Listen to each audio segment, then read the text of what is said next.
Halo teman-teman semua, pada video ini saya akan menjelaskan tentang konsep komunikasi bisnis. Pertama, apa sih komunikasi itu? Kalau ngomongin komunikasi secara umum, ini adalah cara kita menyampaikan informasi, ide, atau bahkan perasaan dari satu orang ke orang lain. Bisa lewat kata-kata, simbol, ataupun media tertentu.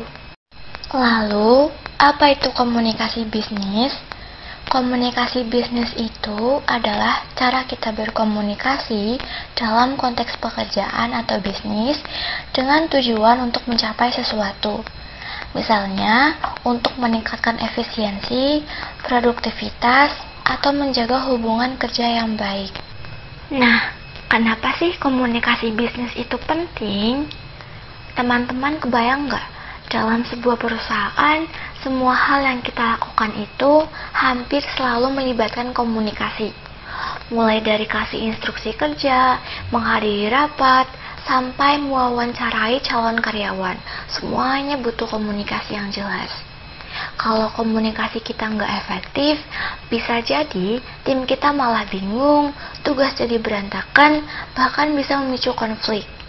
Jadi, komunikasi bisnis ini tuh krusial banget buat mendukung kelancaran operasi perusahaan, teman-teman.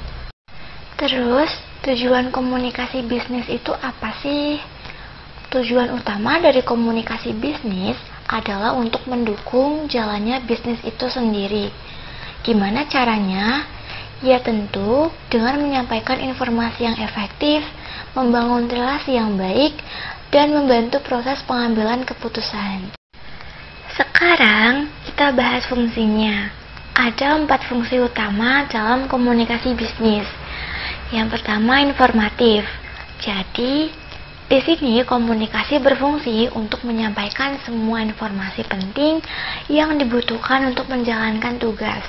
Misalnya, pimpinan butuh kasih tahu rencana atau strategi bisnis ke timnya.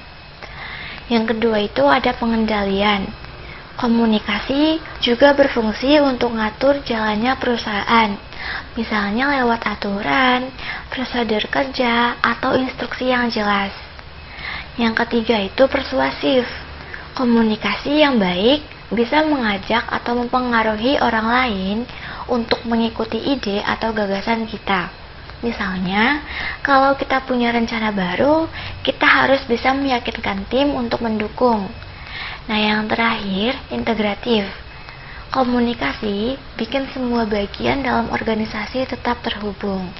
Walaupun ada banyak divisi atau departemen, tapi dengan komunikasi yang lancar, semuanya bisa bekerja bareng sebagai satu tim yang solid. Nah teman-teman, kesimpulannya komunikasi bisnis ini bukan cuma sekedar ngobrol biasa, tapi lebih ke bagaimana kita bisa menyampaikan informasi secara efektif dan efisien untuk mendukung kelancaran bisnis. Dengan komunikasi yang baik, perusahaan bisa lebih efisien, produktif, dan pastinya lebih sukses. Teman-teman, itu saja materi yang dapat saya jelaskan. Terima kasih kepada semuanya yang sudah menonton video ini. Sampai jumpa lagi teman-teman.